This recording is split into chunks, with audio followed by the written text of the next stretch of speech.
Bom, tá, então a gente fica aqui com a gravação. Então, eu vinha dizendo, esse caso foi julgado na década de 60 pela ICC, quer dizer, isso aí só um parênteses aqui, é importante que se diga, né? As câmaras arbitrais, como é o caso da Federação, como é o caso da ICC, enfim, elas administram os procedimentos, né? Quem julga propriamente são os árbitros, que têm a responsabilidade por julgar as pessoas. O tribunal arbitral não é a instituição, o tribunal arbitral são as 3 pessoas apontadas para julgar aquele caso. Bom, nessa situação, o tribunal arbitral, então, deixou de analisar, está fora dos limites daquilo que eu posso julgar como árbitro. Não vou decidir aqui se aconteceu alguma coisa que possa macular esse contrato por conta de atos de corrupção. Tá? Esse paradigma de lá para cá ele tem mudado um tanto. Né? Muita gente tem interpretado esse caso da seguinte forma, dizendo, olha, o que aconteceu, na verdade, é que o contrato que estava submetido à arbitragem, ele seria nulo por ter sido objeto de corrupção. Portanto, o árbitro não poderia conceder aquela tutela que as partes estavam pretendendo, já que o contrato era nulo. Enfim, é uma certa leitura que tem se feito hoje em dia. Para dizer o quê? Que o árbitro não pode estar tão alijado desse tipo de olhar. É claro que o árbitro... Hoje, assim, a posição dentro da comunidade arbitral tem sido moderada, né? Ou seja, o árbitro não é aquele sujeito que é responsável por ficar farejando tudo e escrutinando e indo atrás para ver se foram cometidos atos de corrupção em toda e qualquer circunstância. Mas no momento em que o árbitro se dá conta que existem red flags, que existem situações que geram a presunção de que ali talvez tenha sido cometido um ato de corrupção, pelos poderes, porque aí é que entra todo o arcabouço da legislação da arbitragem, as partes têm muita liberdade de, a partir do seu consentimento, submeter uma causa ou não à arbitragem, mas no momento em que os árbitros são investidos daqueles poderes, eles conduzem o procedimento, eles têm a possibilidade de determinar a produção de provas ou não, de determinar como é que eles querem que se realize, enfim. Né? Só que, claro, aí a gente tem que ter algum cuidado aqui com aquilo que no ambiente internacional se faz muito, acho que vocês penalistas, né, vamos dizer que a gente tem que ter muito cuidado com isso, provavelmente, que é na arbitragem internacional, isso vem vindo para a arbitragem doméstica também, a prática do árbitro realizar as chamadas inferências negativas. Essa é uma prática que principalmente países de common law utilizam bastante e acabou se sedimentando bastante na arbitragem. Ou seja, né, o árbitro identifica que talvez tenha sido cometido um ato ilícito. Aí ele determina que uma parte produza uma prova sobre aquilo, porque, enfim, quem está na posse do documento ou quem teria a capacidade de produzir aquela prova. E, na eventualidade daquela prova não ser produzida, aplica aquilo que nós chamamos de inferência negativa, quer dizer, pela prova não ter sido produzida, o árbitro infere que determinada conduta aconteceu, que determinado fato ocorreu. Né? Isso eu estou dizendo assim, é algo que se pratica na arbitragem de uma maneira geral, mas eu imagino que vocês vão me dizer que a gente tem que ter bastante cuidado quando está falando de atos de corrupção, né? Fazer uma inferência negativa a partir daquilo ali talvez seja algo que a gente tem que cuidar. Mas, enfim, acho que são, assim, essas...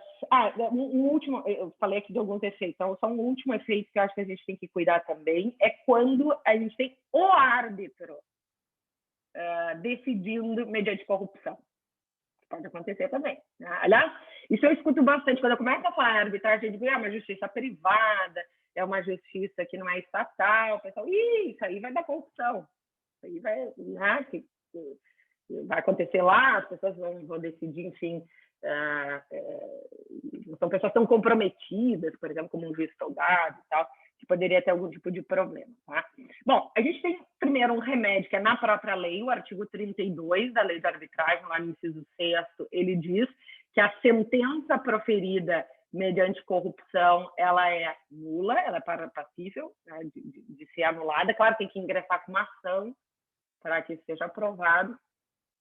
E aí entra uma dúvida interessante, porque normalmente o corpo de árbitros é formado por 3 pessoas, né? O tribunal arbitral, como a gente chama. E aí a pergunta é, se um desses árbitros, se a gente conseguir provar, né, que um desses árbitros foi corrompido, enfim, que um desses árbitros decidiu mediante corrupção e, portanto, isso macularia. A pergunta é, será que macula toda a decisão ou não? Qual é uma leitura aqui possível? Tá? Se a decisão for não unânime, a gente consegue até identificar melhor o que cada árbitro decidiu e por que decidiu de uma forma, a gente anula ou não. Bom, era só um, mas os outros 2 decidiram num outro sentido, então a gente não vai invalidar a sentença como um todo, né? Quer dizer, só o Felipe lá agiu, os outros 2 árbitros não, o voto vencido foi dos outros 2, então, vida que segue, a gente não precisa anular toda a decisão. A questão é, quando a decisão é unânime, e na prática arbitral hoje em dia, eu não vou dizer todas ou quase todas, mas assim, muito boa parte das decisões arbitrais são unânimes. O que parece meio assim esquisito às vezes, mas não, porque o que acontece? O processo arbitral, ele é geralmente um processo de convencimento recíproco daqueles árbitros que vão durante todas as etapas conversando, trocando ideias, percebendo como é que o litígio está se desenvolvendo, etc. Debatem, né? Os debates são muito ricos e geralmente se chega numa sentença final unânime, que provavelmente é fruto de uma construção mútua e recíproca durante todo aquele processo. Portanto, se a gente tiver um árbitro que se consiga provar que agiu mediante corrupção, talvez seja o caso de... Não que seja um. A decisão foi unânime, eu só consegui provar que um agiu mediante corrupção, então a gente vai validar o dos outros 2. Tá, mas quem consegue provar que, por exemplo, aquele árbitro não convenceu os seus colegas de painel para agir num determinado sentido? Então, isso também é um problema. E, por fim, só um outro remédio, uma outra questão, já para a gente poder partir para os debates, voltando a essa provocação, né, que todo mundo faz, então isso vai acontecer bastante, é uma justiça privada, todo mundo vai cometer corrupção, vai vender sentença, e aí, né, a gente vai ter um ambiente que vai perder credibilidade como um todo. O que eu diria da minha experiência em relação a isso, alguma experiência que eu tenho na área? A arbitragem, ela é muito, muito, muito pautada pela reputação. As pessoas são nomeadas como árbitros e árbitras nos procedimentos porque se entende que elas, enfim, são boas e capacitadas para o exercício daquele ofício. Claro que isso vai blindar de que algum ilícito seja cometido, claro que não.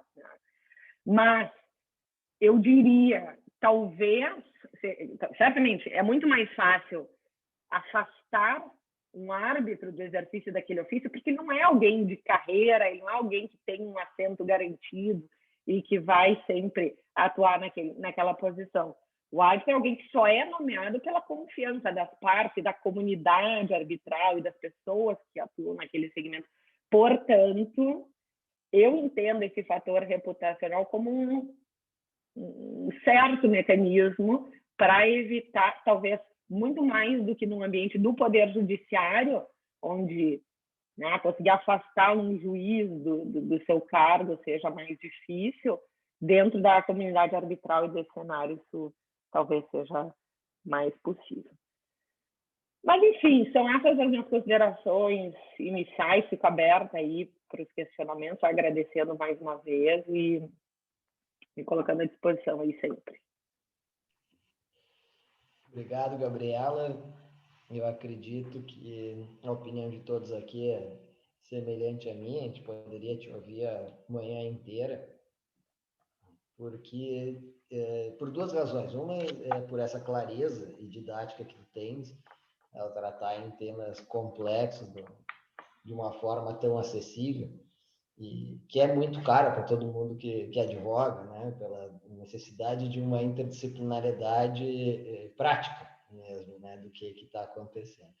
E uma outra é por um dos pontos aqui, a gente tem vários alunos do mestrado, agora eu vi aqui, da especialização, e eu sempre tenho insistido num determinado ponto, que é a importância de nós conhecermos os fenômenos. Antes da gente pensar teoricamente o que um conceito diz ou não diz, é importante a gente ver se aquelas pessoas que estão lendo o fenômeno leram bem. E o que tu nos trazes aqui é um fenômeno no qual talvez ainda a leitura desse fenômeno ainda não seja rica e detalhista e sistemática suficiente, o que suscita para nós várias questões. Então, eu queria te passar de imediato a palavra aos colegas aqui presentes, se tem alguém que tem alguma questão.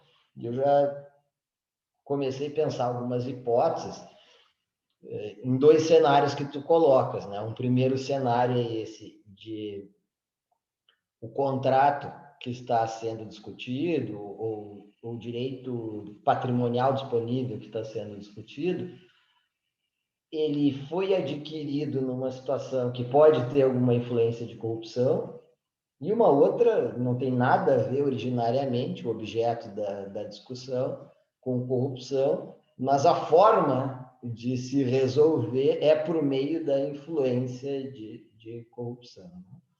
A lei, tu disseste ali, o artigo 32, inciso 6, ele fala em 3 crimes: prevaricação, concussão e corrupção passiva.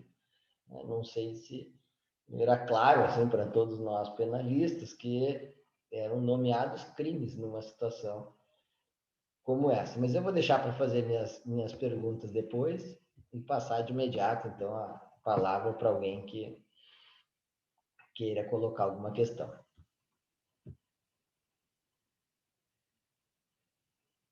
Por favor, Emília. Bom, queria começar cumprimentando, né, os colegas, mas especialmente a professora Gabriela. Realmente, assim, a sua fala foi muito clara, muito didática. Eu nem percebi que já tinha passado todo esse tempo, que eu notei agora, que já foram 50 minutos. Fiz aqui algumas anotações. Eu confesso que eu não sei praticamente nada, assim, de arbitragem, então, para mim, é um tema realmente muito novo. Eu tenho, talvez até, vou trazer aqui uma questão que talvez até seja muito simples, muito primária, mas é realmente, eu tô começando a entrar em contato com isso agora, através desse encontro. E você falou acerca das consequências, né, se um árbitro ele tiver proferido uma sentença, mas por meio de uma corrupção, né, ele foi corrompido, portanto ele proferiu essa sentença motivado não por aquilo que foi produzido, mas pela recompensa, né? Mas eu queria te perguntar como é que fica a responsabilidade, se tu sabe, né? Como é que fica a responsabilidade penal dele? Porque se ele tem uma sentença que vira um título, né, executivo judicial, se ele é um juiz de fato, ele é também considerado funcionário público para fins de corrupção, segundo o Código Penal brasileiro? Eu confesso que eu realmente nunca tinha ouvido falar disso e fiquei curiosa mesmo, assim, como é que fica a responsabilização penal desse árbitro? Excelente pergunta. Obrigada, Emília. Assim, acho que a interpretação desse artigo, o artigo 17 da lei vai dizer isso, que ele a gente viu antes, assim, o juiz é funcionário público para efeitos da legislação penal. Eu não sou penalista, já fiz esse esclarecimento anteriormente, mas vou me aventurar a palpitar aqui, tá? Para a gente pensar junto. Eu vejo essa tua possibilidade, ou seja, do árbitro ser responsabilizado penalmente como absolutamente plausível, muito mais do que, por exemplo, uma interpretação que alguns fazem de que o árbitro ele teria obrigação, me corrijam se eu estiver errada, né? Alguém que é funcionário público numa situação em que vislumbra o cometimento de um possível ato ilícito, tem mais responsabilidade, não um ato seu, né? Um ato de uma das, por exemplo, o árbitro em relação a uma das partes, ou se ele verifica naquele caso que foi cometido um ilícito, ele, na condição de funcionário público, teria mais responsabilidade em levar, é isso, né? Levar as autoridades e ir atrás, né? Enfim, né? De promover, pelo menos, uma investigação em relação a esse fato. Essa eu já acho uma interpretação mais elástica, mas a partir da tua provocação, ou seja, de que o árbitro, ele é pessoalmente responsável por ter cometido, especialmente aqueles ilícitos ali do artigo 32, inciso 6º, tá no radar, sem dúvida nenhuma. Então, a minha dúvida seria se isso tem acontecido assim também na prática, porque assim, o artigo aqui 17, agora eu encontrei, ele diz de maneira relativamente clara, né? Sim. Então, se a gente vai lá e Não, coteja desculpa, com o 317 do Código Penal, eu já não lembro direito que faz a definição, o 321 do Código Penal, que faz a definição do que é um funcionário público, me parece que sim, ele poderia sim ser responsabilizado penalmente. Mas a minha questão se é isso também, se tu veria assim pela tua prática, isso acontecendo na prática. A gente vê muito mais uma outra questão. Tá, entendi agora assim, a tua pegada. Realmente, tá? Na prática a gente não vê, até porque é difícil provar que isso acontece, né? Como vocês devem saber, né? Ainda mais... até pelo sigilo, né? Até pelo sigilo, etc. Tá? É difícil provar. Mas o que tem acontecido muito? E aí até tem sido uma preocupação da comunidade arbitral de um excessivo rigor que talvez coloque em xeque o próprio desenvolvimento do Instituto. Tá? O que tem acontecido muito é anulação, não condenação penal do árbitro, porque é funcionário público, porque cometeu um ato de corrupção, tá? Mas de anulação de sentenças, que está acontecendo bastante, anulação de sentença pelo judiciário, pelo árbitro não ter cumprido adequadamente o seu dever de revelação e, consequentemente, não ter agido de forma independente e imparcial. A gente está falando de uma outra régua aqui, uma régua cível, digamos assim, tá? E isso tem um caso bem interessante, que é o caso Abengoa, tá? Se vocês procurarem aí, tem vários comentários em relação a ele. É um caso que foi decidido, acho que em 2017, por aí, pela STJ. Era uma sentença arbitral estrangeira, que foi proferida nos Estados Unidos. Tá? Lá nos Estados Unidos, se descobriu uma situação super comum no meio arbitral, é assim, ó, o árbitro faz parte de uma big law firm, tá? Esses escritórios assim, que tem sede em tudo que é lugar. Aqui no Brasil, né, tem sede em tudo que é cidade e tal. Atende companhia X, companhia Y, companhia Z, já prestou parecer, etc, etc, etc. E ele é sócio, né? Ele tem 0,1% lá desse grande escritório que um dia, 10 anos atrás, emitiu um parecer, não foi ele, que emitiu um parecer para aquela companhia, tá, que está envolvida na arbitragem, para a qual ele foi nomeado. Portanto que, assim, essa situação tem sido tão recorrente que tem muito árbitro hoje em dia que está se desligando de grandes escritórios, abrindo aí essas boutiques, para não gerar conflito. Porque a questão do conflito de interesses, a questão do dever de agir de forma independente, de forma imparcial, é super importante. Tá? E existem, se vocês quiserem dar uma olhadinha, as diretrizes da IBA, né, da IBA, como a gente chama em português, que é a International Bar Association. Ela tem diretrizes sobre esses deveres de revelação. Mas são diretrizes, né? O que a gente chama de soft law. Porque a lei de arbitragem pode deixar o árbitro deve agir de forma independente e imparcial. Isso significa... Tá. O que significa? Assim, eu tenho 1% de cotas de um fundo de investimentos que tem participação na companhia X, que faz parte do grupo Y, que está naquela outra arbitragem. Será? Às vezes eu nem sei isso. Tá? Então, isso tem sido super desafiador. Bom, o que aconteceu nesse caso, a Bengoa especificamente? A arbitragem aconteceu nos Estados Unidos. Lá se identificou que o escritório do árbitro-presidente tinha recebido dinheiro, há anos atrás, de uma das partes que estava envolvida na arbitragem. Não sei se era para um parecer, se era uma atuação pontual. se comprovou que o escritório recebeu, né? Lá nos Estados Unidos, não ficou comprovado o nexo, ou seja, não ficou comprovado que o árbitro tinha agido mediante corrupção, que aquilo era um recebimento de valores para macular a decisão arbitral. E os americanos foram super lenientes e disseram, a sentença está valendo, tudo certo, isso foi analisado no judiciário lá, e como envolvia uma companhia brasileira, ou envolvia bens que estavam no Brasil, a sentença veio para ser homologada pela STJ. O STJ no Brasil disse, não, nós não vamos agora ser mais, assim, nós não vamos agora ter mais uma postura só cartorária, de carimbar a sentença estrangeira.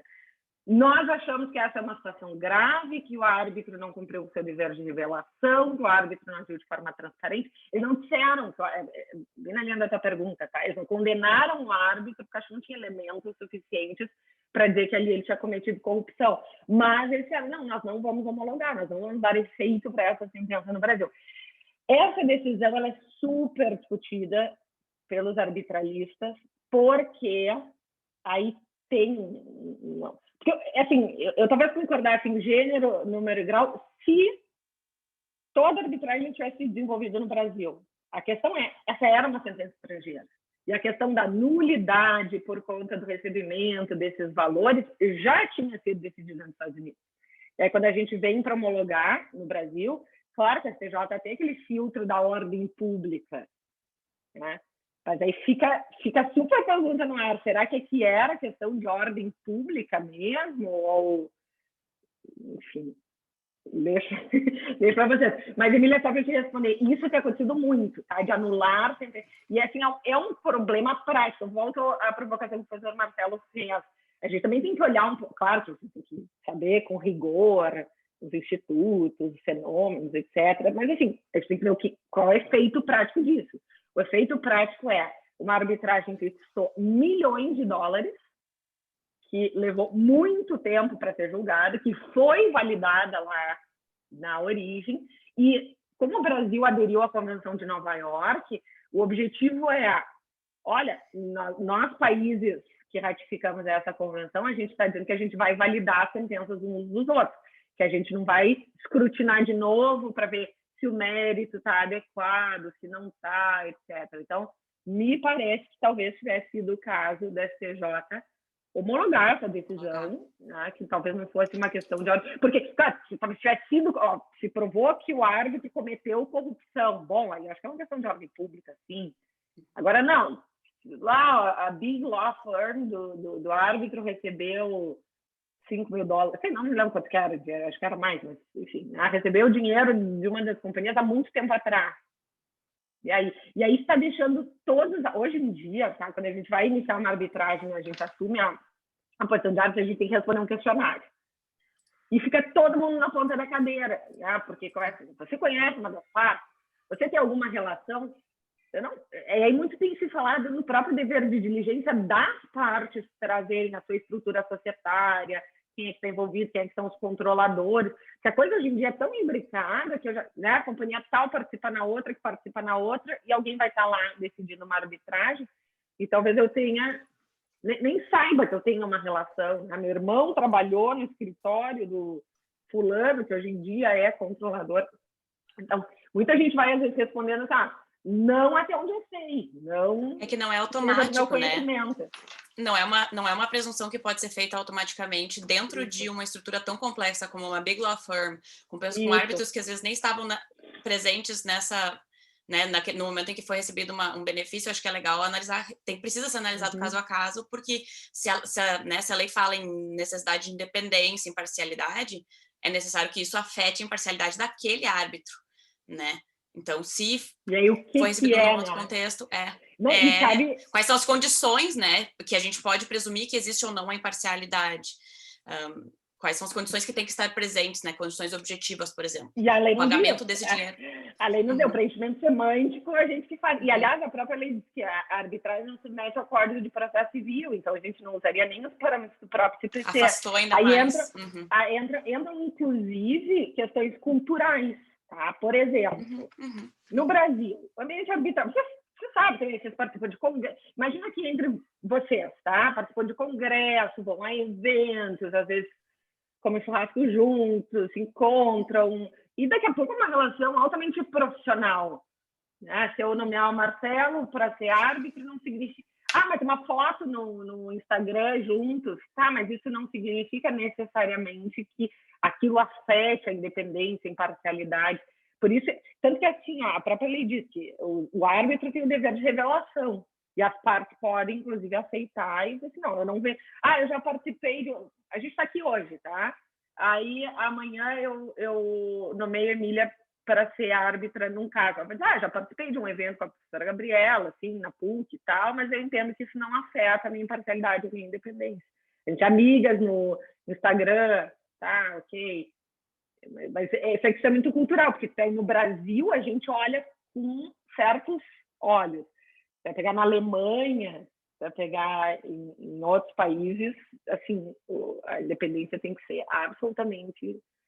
Então, assim, a gente não tem essa referência na lei, o preenchimento semântico é feito caso a caso, mas essas diretrizes da IBA têm sido muito utilizadas. Ela estabelece ali red flags, orange flags, green flags, enfim, para dizer, tem situações que tudo bem, não tem problema, tem que ser reveladas, mas se as partes aceitarem, tudo bem, e tem outras que vão sendo mais graves, assim. Se discute muito, se o árbitro já emitiu um parecer sobre uma questão, já publicou um artigo manifestando a sua opinião sobre um caso similar àquele que vai ser julgado na arbitragem, será que está certa? Então, eu tenho visto na prática muito mais isso, e isso tem até sido preocupação, porque a gente vê sentenças anuladas lá na frente, depois de todo o procedimento ter sido desenvolvido, né? Muito, muito, muito dinheiro, porque os árbitros são especialistas, então, né, tem remuneração e tal. Isso pode ser um problema. Mas ótima pergunta. Fico no radar, assim, Obrigada. né, gente? Não, eu acho que muito... teve um caso, Emília, só para a gente pesquisar até melhor depois, no Peru, envolvendo a Odebrecht, eu acho que uns 18, aí era um esquemão, aí era uma coisa, enfim, né? Era um esquema grande, envolvendo a anulação de várias arbitragens, porque daí todos os árbitros estavam incluídos, aí veio à tona. Obrigado, Gabriela. Acho que o Guilherme tem uma questão. Por favor, Guilherme. Olá, bom dia a todos. Especial para a Gabriela. Parabéns pela fala, também muito claro. Eu não entendo absolutamente nada de arbitragem, mas achei tudo muito provocativo, no sentido de ficar muito instigado, de pensar em milhares de problemas de direito penal que podem estar ali envolvidos. A gente vai pensando em tantas coisas assim que foi difícil pensar em uma coisa para falar.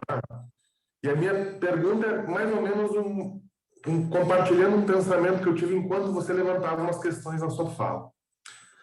Você falou em um determinado momento da situação em que o árbitro ou os árbitros encontram indícios do cometimento de um crime, seja corrupção, seja, vamos pensar numa lavagem de dinheiro que está cometida por meio de um acordo ilícito para fazer transferência de dinheiro, sei lá. Vamos pensar qualquer crime que esteja sendo cometido por meio, sem envolver os árbitros, mas que os árbitros notem que está sendo cometido naquele fato.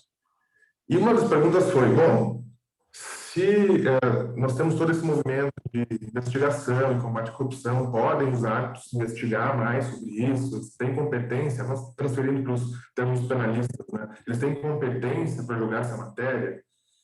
E a minha reflexão na hora foi assim, um não forte. E depois eu fiquei pensando, por que não? Eu queria ver se talvez essa explicação que eu fiquei pensando aqui, matutando, quando a gente ouvia, faz sentido. Primeiro porque a arbitragem ela é uma exceção da jurisdição do Estado, em que ele fornece a casos especiais que envolvem simplesmente direitos patrimoniais disponíveis. O que não é o caso de ambos crimes. Porque quando você tem aqui uma corrupção, você tem uma lavagem, você tem não direitos patrimoniais disponíveis, mas crimes contra a administração pública, crimes contra a administração da justiça, crimes contra a ordem econômica. Ou seja, pensando na modalidade tradicional de competência em razão da matéria, nenhum árbitro teria competência para julgar esses crimes. Eles teriam competência simplesmente para os casos de direitos patrimoniais disponíveis, que não ocasião dos crimes. Ou seja, a pergunta é, esse raciocínio faz sentido? Existe alguma coisa na doutrina nesse sentido, já que desenvolve esse argumento? Ou seja, Isso é factível? É um argumento relevante ou eu estou simplesmente indo longe demais e desviando do problema? Não, acho que esse é o cerne do problema, Guilherme. Não que eu vá ter uma resposta definitiva aqui, tá? Mas dentre as grandes discussões na arbitragem, seja nesse ponto aqui que a gente está tratando hoje ou em qualquer outro, é a questão da competência. A gente também usa essa expressão, né? Que o árbitro tem jurisdição e, se consequentemente, ele vai ter competência para analisar aquele caso, a gente precisa definir isso muito bem, tá? Lembrando que já que é uma jurisdição privada, a gente não pode estender isso para toda e qualquer situação, com pena de daí está ferindo, sim, sem dúvida nenhuma, a própria Constituição. Então, essa discussão existe. O limite, a questão é, o limite da... A gente sempre trabalha com esses dois pilares que tem que estar preenchidos, tá? Primeiro, a arbitrabilidade subjetiva, para definir competência, tá?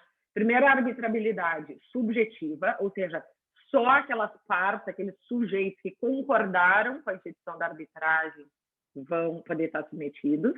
Só que aqui, né? Aqui concordar não significa, na hora que eu for intimado para participar de um procedimento, concordar. Pode ter concordado lá atrás, pura e simplesmente por ter, né, assinado uma cláusula compromissória ou participar de uma companhia que tenha uma cláusula de estatuto. Eu dei o meu consentimento.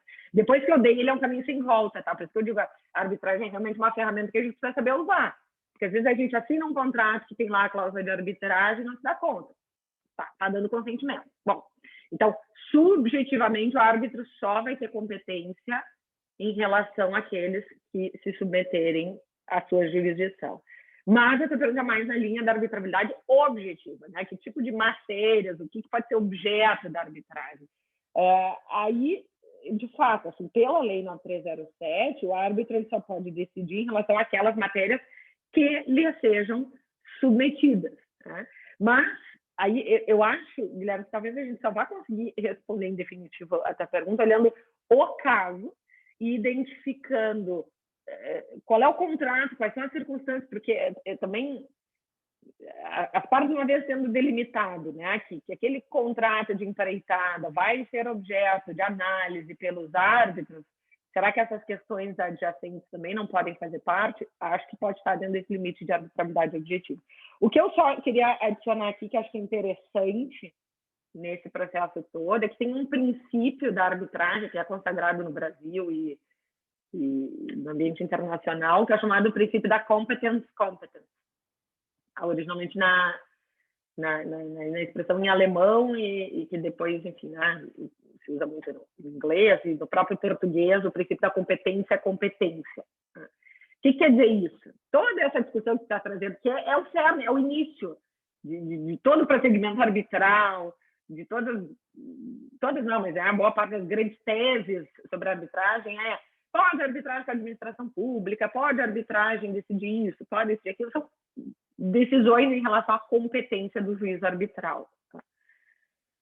E algumas questões dessas, inclusive, abertas. Mas todas essas questões se submetem ao princípio da competência. O que significa isso? Que quem tem competência, num primeiro momento, para decidir sobre a competência é o próprio árbitro. Então, quem vai fazer esse primeiro filtro, não é que o judiciário depois não pode ser o que fez, né? No caso da Bengoa, no caso desses outros todos, anulou decisões, ok. Tá? Agora, num primeiro momento, quem tem competência para decidir são os próprios árbitros. Então, a gente tem que cuidar, porque assim, existe uma transferência, um shift assim, de poder. Né? As partes têm completa liberdade, autonomia para definir se querem ou não arbitragem, se vão seguir ou não com aquela forma de resolver disputas. Mas, no momento que elas fazem isso, tá, Guilherme, tá aqui, ó, esse é o caso, esse decidir, isso é juiz de fato e de direito até que a sentença seja prolatada para esse nosso caso. Então, os poderes que o árbitro passa a ter a partir dali, pelo menos na comunidade arbitral, acho que é interessante a gente discutir com os penalistas também, na comunidade arbitral tem sido, sim, acho, o professor Emanuel Gaillard, que até faleceu recentemente, ele dizia isso, não, o árbitro é arbitralista, tá? Penalista, mas, enfim, não, o árbitro tem que ter poderes, sim, para... Cara, ele não vai ter poder, aí é que tá. A gente vai ter desdobramento aqui, tá? Ele não vai ter poder, obviamente, para proferir uma sentença condenatória penal, não botar ninguém na cadeia, não é isso, tá? Mas será que ele não pode, por exemplo, analisar os efeitos patrimoniais e disponíveis de um ato de corrupção? Entender que aquele contrato, por exemplo, é inválido, entender que uma parte tem que indenizar a outra, entender que aqueles efeitos não podem surtir, enfim. Eu acho que é nessas nuances aí que a gente tem que trabalhar, né? De fato, assim, o árbitro jamais vai ter um juiz penal, nunca vai substituir essa figura, mas que ele possa decidir sobre os efeitos. Eu acho que tem um problema, Gabriela, desculpa te interromper, professora, mas o problema e se depois houver um juízo penal que for contrário àquilo que o árbitro fez, no sentido de, digamos, ele absolve, isso pode vir a impactar a sentença arbitral? Eu acho que esse é um dilema, Emília, talvez não só da arbitragem, né? Eu acho que esse é um dilema das decisões cíveis de uma maneira geral. Então, eu entendo... Segue o mesmo caminho, então, das decisões... Porque, assim, ele vai aplicar, digamos, uma penalidade muito maior porque houve uma corrupção, ou então ele, né, identificou, ou então... especialmente se ele partiu de uma inferência negativa, que é bem mais complicado, ele anulou um contrato, e daí, digamos que o processo criminal demorou muito, muito tempo, e foi feito... talvez standard de prova, né? Exatamente, defesa... Quer dizer, eu não condeno porque eu não provei. E eu acho que no ambiente arbitral você tem muito mais liberdade para condenar justamente porque a parte não provou. A parte que tem outra coisa inocente, eu faço uma digamos que a condenação tenha sido feita no Brasil, né, com as leis brasileiras, portanto, no caso a condenação penal, mas a arbitragem foi feita com base na lei de outro país onde talvez isso aí não fosse crime, ou que o crime não, e aliás, isso é importante a gente refrisar, né? Porque como a arbitragem ela é esse campo da liberalidade, da customização, realmente ela é muito utilizada no ambiente internacional pela possibilidade de escolha da lei aplicável. É isso que a gente quer dizer, não é?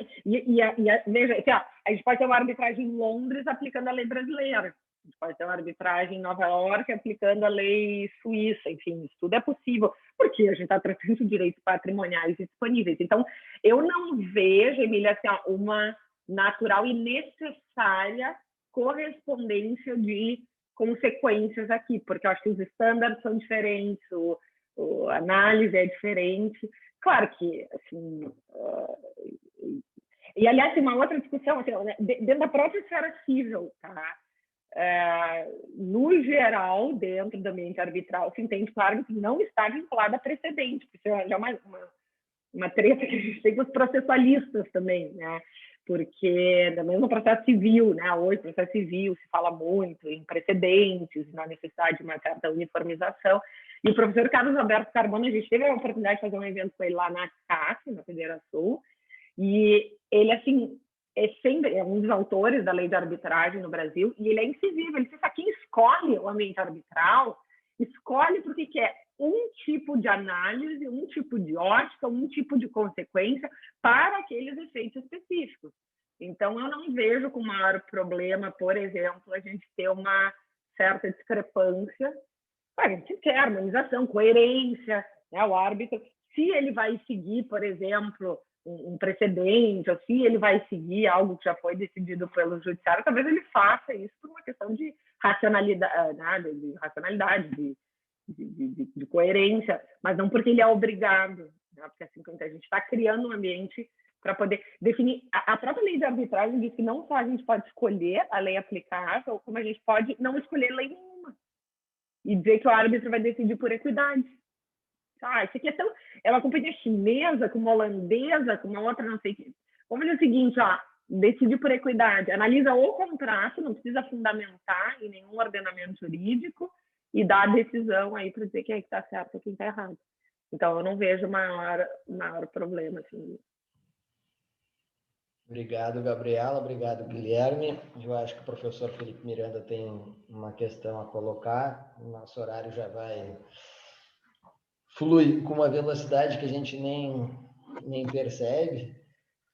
e eu vou deixar para fazer só uma pergunta final para a professora Gabriela. Professor Felipe, por favor.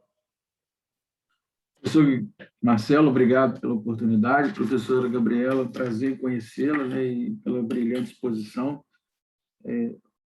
Tentarei ser bastante breve também para não ocupar o tempo de arguição do professor Marcelo.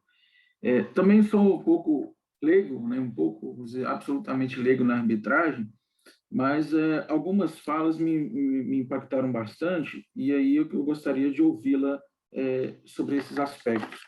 Uma coisa que me chamou bastante atenção é quando foi enfatizada essas peculiaridades do processo arbitral, e aí eu vejo assim, uma primeira dificuldade que a gente talvez tenha de enxergar, né, a viabilidade do processo arbitral é tentar fazer aquela transposição do processo penal da jurisdição estatal como organização, principiologia, e levar isso para o processo arbitral. E aí eu não sei se estou errado, mas o processo arbitral ele é uma alternativa ao processo convencional pelas peculiaridades, né? Então, se ele é movido pela confiabilidade ou pela reputação dos seus membros, reputação é algo que não faz tanta diferença para o Poder Judiciário, dado o caráter de investidura. A gente pode discutir outros aspectos, como déficit democrático, déficit de racionalidade, mas a reputação não é algo inerente ao processo arbitral, ao processo convencional, que é o processo arbitral. E aí é nesse sentido que eu coloco a minha pergunta. Esses problemas que a senhora relatou, relacionados, por exemplo, ao sigilo, alguns casos de anulação, isso tem um impacto muito grande, a gente sabe, no setor societário, ou seja, no financiamento de projetos, na busca no próprio processo de expansão. A questão é, a notícia de fato relevante, como que a senhora, na experiência, tem analisado a notícia de fato relevante, virtude, por exemplo, de uma anulação de uma sentença arbitral, principalmente quando tem uma motivação lá em termos de corrupção, né? Esse é o primeiro aspecto. E o segundo aspecto é o seguinte: como que esse fato impacta a gestão de um programa, por exemplo, de compliance numa companhia?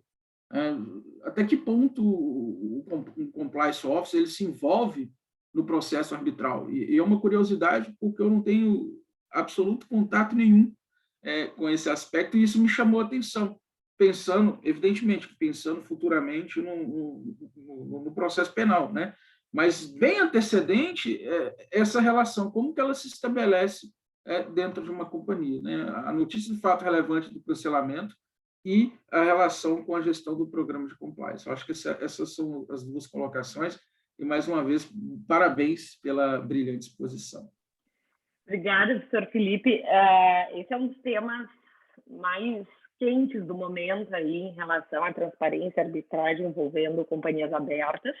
Hoje, o que a gente tem no quadro normativo nos exige uma ginástica aí para fazer uma interpretação sistemática, né? Porque nós temos, quando se trata de companhia aberta, principalmente em litígio societário, geralmente o litígio é perante a Câmara de Arbitragem do Mercado. Mas a própria companhia pode estar em uma outra arbitragem comercial também, com um parceiro comercial em outra Câmara, que quase que invariavelmente, então, prevê o sigilo, né? Então, os administradores da companhia têm, em primeiro lugar, uma obrigação na própria arbitragem de manter aquele sigilo, sob pena, inclusive, de estarem infringindo isso e poderem vir a ser responsabilizados. Por outro lado, a divulgação de fato relevante, a fim de evitar insider trading e promover mais transparência no mercado, é uma obrigação que hoje está, né, na Instrução 358, e o que a gente tem visto na prática não é nem só lá na anulação, desde o início, desde a instauração. A companhia está envolvida em uma arbitragem que discute 100 milhões de reais. Pode impactar? Pode, sim, né? A depender da condenação que a companhia... Porque o objetivo, né, da divulgação de fato relevante é divulgar ao mercado de forma transparente todas aquelas informações que possam, de alguma forma, influenciar na cotação. Mas a gente não tem hoje o esquadrinhamento de quais são essas circunstâncias, né? Então, é um pouco assim, entre o mar e o rochedo, como se diz. O administrador, ele se obrigou na arbitragem, a companhia se obrigou na arbitragem a manter sigilo, mas como ela tem capital aberto, ela precisa fazer essa divulgação para o mercado. Boa parte das divulgações hoje tem sido desde o início, né, das arbitragens, desde a instauração, quando a companhia começa a se envolver naquele procedimento, até enfim, até a aprovação da sentença, mas de uma forma super sucinta. A companhia está envolvida em uma arbitragem que discute não sei quantos milhões e que pode impactar de tal forma. Bom, e aí se vai, né? Quando a gente chega lá no procedimento anulatório, agora tem uma dúvida adicional, uma questão que a gente tinha comentado antes, que é, será que esse processo, porque até então a gente estava falando da arbitragem sigilo e o administrador divulgando o fato relevante quando entendesse que aquilo se enquadrasse, né? Hoje, saiu, acho que umas 2 semanas atrás, posso depois compartilhar com vocês, saiu uma decisão do TJ de São Paulo, que também está sendo bastante discutida, dizendo que, não, mas espera um pouquinho, as câmaras podem estabelecer o que elas quiserem nos seus regulamentos. Quando a gente vem para o processo judicial, a ação de anulação, então, vai acontecer perante o Poder Judiciário, a banda toca diferente. Aqui a regra é transparência. A gente só faz sigilo quando tiver algum interesse relevante, que não seja um interesse comercial, que não seja justificado pelas partes. E aí todo mundo ficou meio, opa, e na prática isso muitas vezes é o que acontece. Aí a gente talvez não esteja trabalhando nem com a necessidade de divulgação de fatos relevantes, porque já é uma informação dada ao público, processo. Claro que também convém ao administrador divulgar para dar uniformidade no mercado e tudo mais, mas tem mais essa questão, né? Quando chega lá no Poder... Caso a Bengoa que eu trouxe aqui, por que eu sei dessa arbitragem? Não é porque eu participei dela, mas é porque todo mundo discutiu, foi parar no judiciário, está lá o acordo da STJ, qualquer um de nós pode consultar e ter acesso tranquilamente a essa decisão. Não aos autos da arbitragem, mas consegue ter acesso à decisão, que foi discutido, enfim. Então, tudo isso fica descortinado, tá? Mas, eu acho assim, essa provocação, se a última pergunta, assim, foi super pertinente, porque esse é o tema do momento. Então, como eu comentei antes, a CVM, inclusive, abriu consulta pública, tá? Com consulta pública aberta para alteração da instrução 480, a fim de determinar a divulgação de arbitragens envolvendo companhias abertas, especialmente porque tem outros efeitos, como formação de precedente, né? Divulgação para o mercado. Tem outros interesses aqui envolvidos que não seja só... Eu sou favorável, acho que assim, também não, a gente não precisa criar... A gente precisa gerar mais transparência para esse ambiente, né? Então, uma coisa é dizer que é um procedimento privado, outra coisa é dizer que ele vai acontecer de forma completamente dentro de uma caixa preta, né? Mas vamos ver se nos próximos capítulos. Espero que a gente tenha a oportunidade, porque já desde logo à disposição para a gente voltar nesse debate, porque alguma coisa vai mudar no âmbito da CVM. O tema está fervendo, né? E eu acho que vai ser muito bom para os administradores de companhias que vão ter uma referência melhor do que hoje simplesmente ficar analisando, né, as normas gerais aí que prevêem deveres de informação e transparência. Obrigado, professor Felipe. Obrigado, professora Gabriela. Acho que tem uma última questão aqui do Matheus. Então, Matheus, pode colocá-la, professora Gabriela? Querido professor Marcelo, querida professora Gabriela, um prazer estar aqui lhe ouvindo novamente, né? Eu ouvi você a primeira vez sobre o tema em 2016 e comecei um sério relacionamento com o tema. E agora o professor Marcelo propôs esse diálogo tão importante desde a perspectiva com a nossa indumentária, né, professor? A partir dos instrumentos que temos do direito penal. Professora, sem nem entrar no caso Orellana e nas especificidades do caso peruano, em que os contratos públicos eles têm uma cláusula, eles têm obrigatoriedade de cláusula compromissória, em que medida arbitragem relacionada à administração pública agora no Brasil faz com que as câmaras,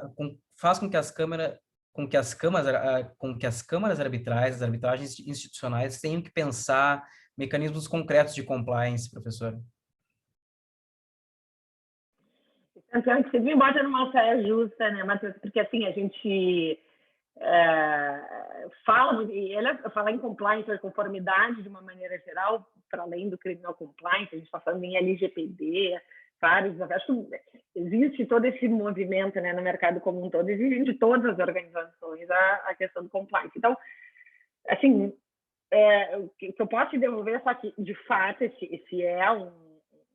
essa é uma preocupação da pauta, a gente estabelece mecanismos, né, como códigos de ética para árbitros, para mediadores, também são procedimentos que a gente estabelece, deveres, tenta garantir desde o início do processo deveres de transparência, o preenchimento desses questionários, como eu comentei, né, todo mundo que assume tem que já passar por enfim, um cumprimento desse dever de revelação e assim por diante, tá? Agora, tentando me esquivar um pouquinho, já que a gente está na finaleira, que obviamente é uma preocupação da CAC, é uma preocupação de todas as câmaras, mas também é muito importante que a gente entenda o papel de cada um dos atores nos procedimentos, né? O tribunal arbitral são os árbitros individualmente apontados pelas partes, que a gente tem lá na CAF todo um critério de governança para estabelecer a nossa lista.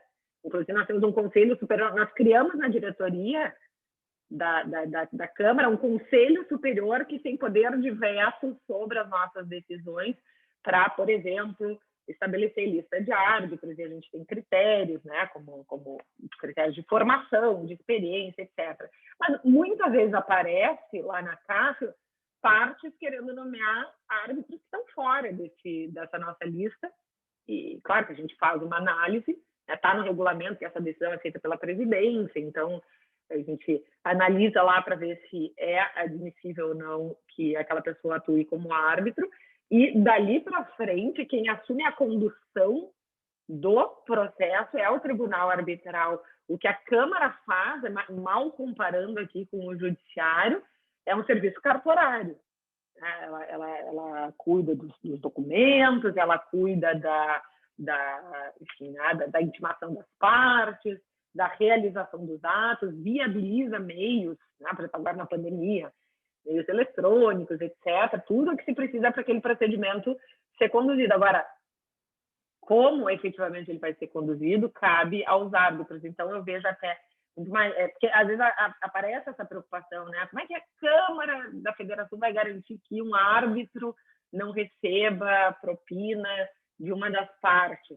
Isso o próprio sistema vai dar, né? A gente tem esses mecanismos que o sistema dá, e a gente tem os nossos cuidados dentro da administração do procedimento, mas a gente não tem, pela própria lei, a gente não tem ingerência em relação à forma de condução do procedimento, então, por isso, também é uma preocupação que tem que se dar. Mas, talvez esses mecanismos de governança, né, para estabelecer listas, estabelecer deveres de revelação, etc., acho que já são um caminho para, pelo menos, gerar um ambiente em que a tendência seja de muita seriedade em relação àquele procedimento.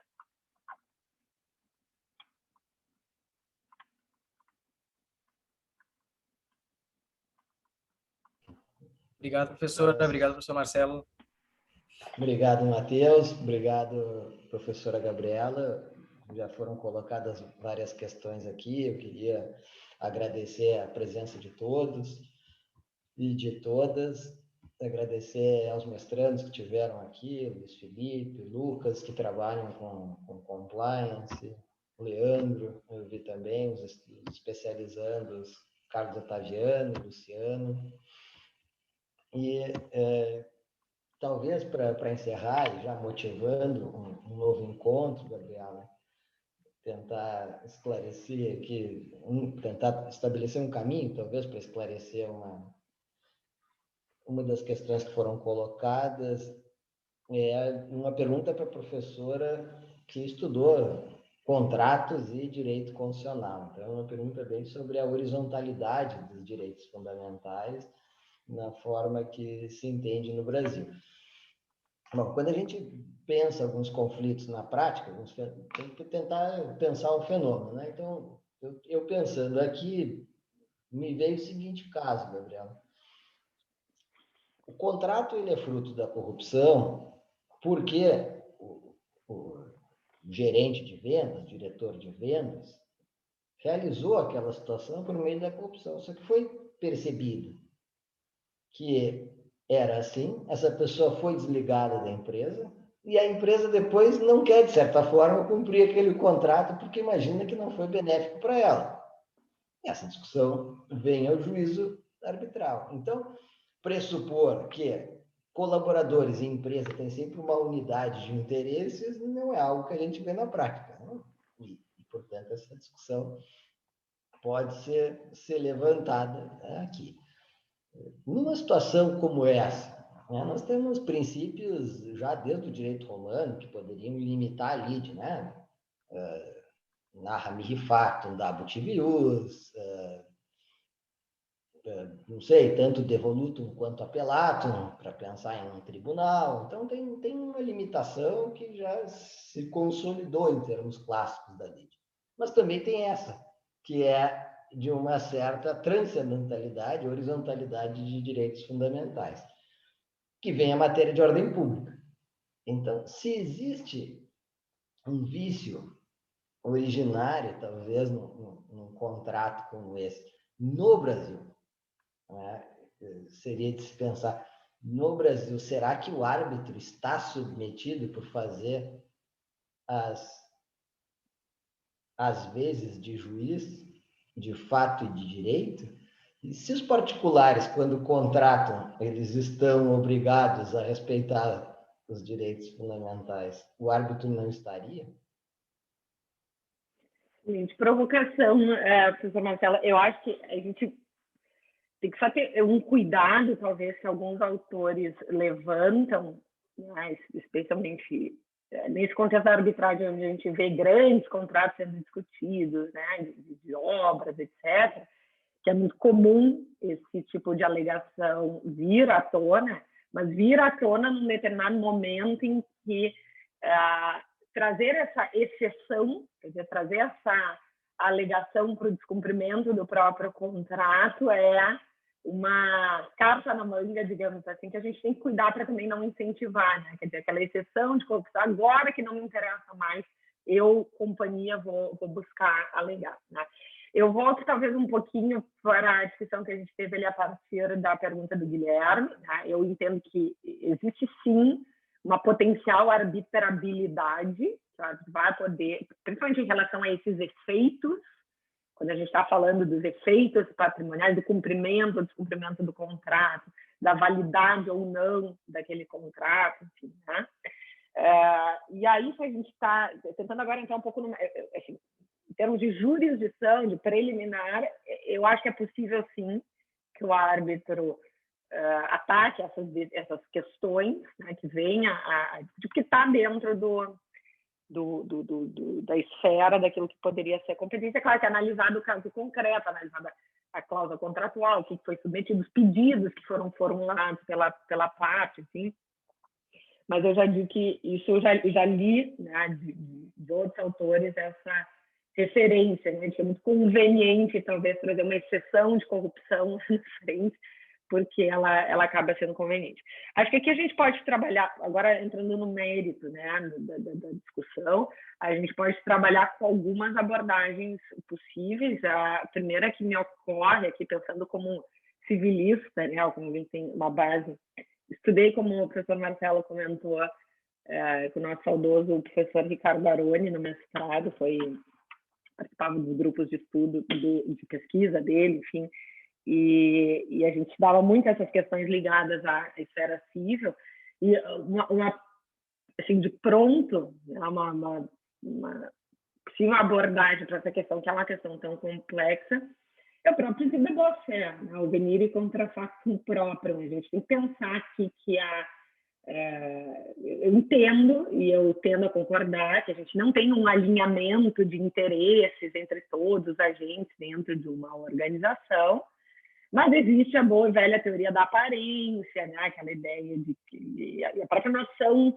de personalidade jurídica, a partir do momento em que a sociedade ela é considerada um ente que realiza negócios, né? E que esse negócio é revestido de uma certa aparência, e às vezes não é nem só aparência, é a própria investidura de poderes, sim, para aquele gerente de vendas, ou diretor, ou funcionário, quem quer que seja, que tinha poderes, estava investido de poderes para falar, né, para representar, ou, se você estiver falando da alta administração, até mesmo de apresentar aquela pessoa jurídica naquele ato. Então, acho que a gente pode já começar descascando essa dimensão, né? Se o ato foi cometido pela pessoa jurídica, eu estou falando com olhar cível, tá? Se ele foi cometido pela pessoa jurídica e ela se responsabilizou por um determinado contrato, ali está. Depois a gente pode ter obrigação de regresso, a gente pode ter outro compartilhamento de responsabilidade, mas ainda que haja um desalinhamento, existe o próprio dever de diligência dos administradores, lá, artigo 153 da lei societária, dizendo, olha, dentro do conteúdo desse dever de diligência também está o dever de fiscalizar e, em última análise, a pessoa jurídica naquele ato, né, representada ou apresentada por alguém que está realizando. Eu sei que na esfera penal isso talvez seja um pouco mais difícil, né, da gente considerar a responsabilização penal da pessoa jurídica por um ato que foi cometido por alguém que integra aquela organização. Na esfera civil eu não vejo maior dificuldade, né? Até por conta dessas teorias, até porque é assim que funciona, né? A gente precisa, talvez diferentemente dos atos penais que a gente espera que não sejam cometidos, no universo dos negócios, a empresa ela está presente em diversos atos e a gente não pode, só porque era um integrante daquela organização, desconsiderar que aquilo fosse a verdade. Depois a gente pode falar nesse momento de conflito de interesses, etc., mas a própria teoria da aparência vai salvaguardar isso. Pô, você tem um gerente de vendas e o que foi realizado é um contrato de vendas, ali estava a pessoa jurídica devidamente representada no ato, que depois não pode vir, né, tentar se esquivar do cumprimento de obrigações em função disso. Mas essa é uma questão super complexa, assim, minha resposta meio me questionando aqui, só para tentar ganhar um pouquinho a superfície aí e talvez trazer essa distinção, né, de que na esfera civil é a empresa jurídica ali, no ato, diferentemente, talvez na esfera penal. Obrigado, Gabriela. É sempre muito rico para a gente ver uma descrição assim, de um fenômeno que a gente tenta fazer uma fotografia, né? Mas ele continua acontecendo e que desperta o interesse de nós criminalistas para tentar testar nessas categorias e tentar solucionar, trazer um pouco mais de justiça para algumas situações que interessam tanto em âmbito científico quanto em âmbito prático. Queria agradecer vivamente a tua clareza aqui em trazer essas questões. Sinta-se sempre convidada para voltar ao seminário. Voltarei. Sinta-te muito, muito em casa para voltar, quando nós tivermos também alguns encontros de alguns professores como tu, que tem essa curiosidade, essa dedicação mais ampla, assim, que não trabalha só com empresarial, mas trabalha também com aproximações. É uma casa aberta. A gente costuma dizer que o seminário permanente é uma casa aberta e para nós é uma alegria poder e uma honra poder reunir tanta gente boa pensando temas difíceis do nosso Brasil de hoje. Então, muito obrigado a todos e a todas que estiveram aqui. Desejo a vocês um bom almoço e uma ótima semana. Depois, a gravação, como vocês sabem, vai ficar no canal. Eu passo para a professora Gabriela também. Eu fiquei com um pedacinho dela, tá, Marcela? Acho que a hora que caísse, então acho que a gente junta depois. Porque acho que a hora que caísse, deixasse de ser anfitrião, e aí acho que continuou. Eu estava como co-anfitriã aqui. Mas aí a gente resolve essas questões contemporâneas aí, né? De pandemia aí, de problemas. Ótimo, Gabriela, obrigado. Que bom que tu atentaste a isso. Então, a gente já tem a primeira parte aqui. Tá. Vai ter a segunda parte, então. Obrigado a todos e a todas. Uma boa semana. Tchau, obrigada. Valeu. Boa tarde a todos.